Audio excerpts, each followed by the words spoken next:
What's up, people? It's me again. Just wanted to give you a little quick update on my straw bale composting back to Eden garden. Things are looking pretty good. This cranberry hibiscus is all going to flower, and soon after the flower it creates these seed pods, which I intend on saving and possibly selling. It's a nice sign right there. It attracts lots of pollinators in. I'm not really growing much to be pollinated, but a pretty impressive sight here. These are giant pumpkins, and there may be one or two on there. It looks like, oh, there's one down there that hasn't opened up.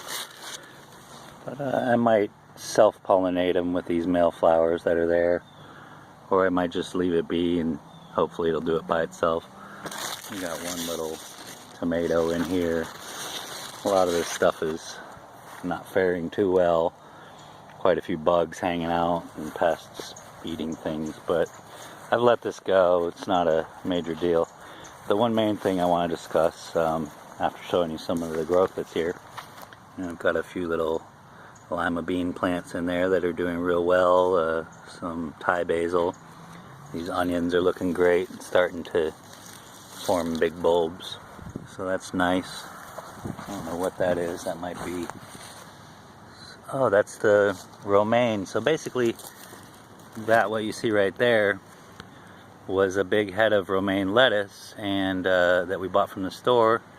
I cut off the whole section we were going to eat and put the base in there, and it's regrowing a head of lettuce. There's another one here, much smaller, if you look down there in the center. So this is just really an experiment. I'm testing two versions. These are old straw bales that have been recycled after 2 seasons and put into these little raised bed hoops that I created. These lima beans are doing really well. They're starting to put out a whole bunch of beans on the stalks, which is nice, and producing marvelously. Lots of blossoms.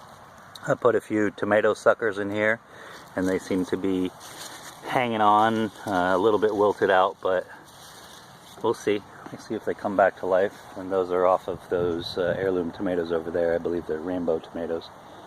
But basically what I wanted to get to was the test. So yes, the straw bale garden works well, and it has worked well for me, and I'm going to continue doing this method. But more importantly, I think, is this right here. Just this pumpkin patch alone is enough to tell me that this back to Eden, which is essentially just wood chips on top of a little compost on top of some cardboard. I haven't watered these. My sprinkler timer took a crap on me, excuse my French, so I haven't watered these. There has been some rain, but I mean, you can see that it really doesn't need to be watered. Kind of just takes care of itself, and this I'm learning to be a very effective way to plant food. And when you spread wood chips around your entire yard and do like a lasagna layering garden, from what I'm learning from other YouTube contributors, is that it just is you can basically grow a food forest this way. And there's a lot of these weeds that have popped through and that I've just left alone, but the things that aren't weeds, that are food, are just coming up and doing their own thing and just kind of blended in there. The weeds kind of take over certain areas.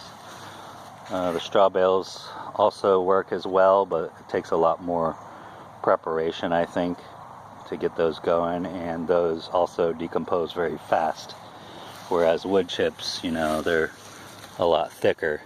But I mean, just to give you an example of what happens, this was all wood chips on the top before, and now it's really rich dirt, great soil. I'm sure there's some worms hanging out in there and stuff. So my experiment is working well, and we're here in November, late November. So you're going to get a lot more squash and root vegetables and things like that growing this time of year in Florida. but you know, a lot of places you can't really grow tomatoes year round because of frost and stuff, and we don't have that problem. So I'm having an okay time with the tomatoes. This is all overplanted, and I did that on purpose to get these seed pods off of here. Very valuable to the health community to be able to grow this stuff. It's a beautiful ornamental. These flowers are beautiful. They're also great pollinator attractors and stuff like that. So yeah, that's pretty much the gist of it. I'll keep this video short. Just wanted to show you the difference between the straw bale raised bed hoop and this back to Eden no-till method. Both of them work very well. It involves carbon forming wood and straw, and it decomposes when you add the nitrogen source and it becomes soil.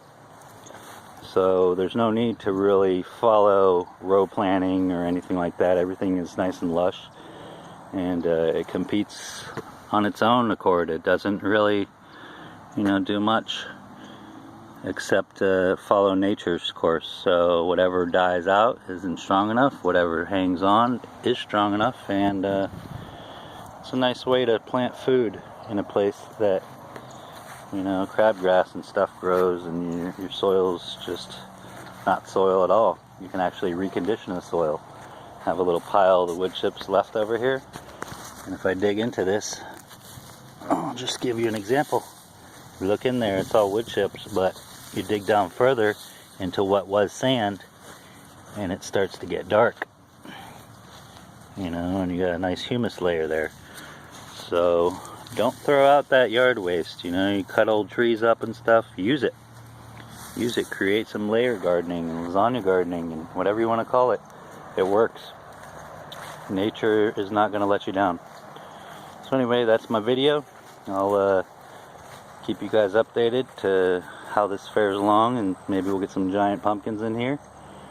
And nonetheless, it's definitely plentiful. So take care, guys. Jeremy here, signing off. Peace.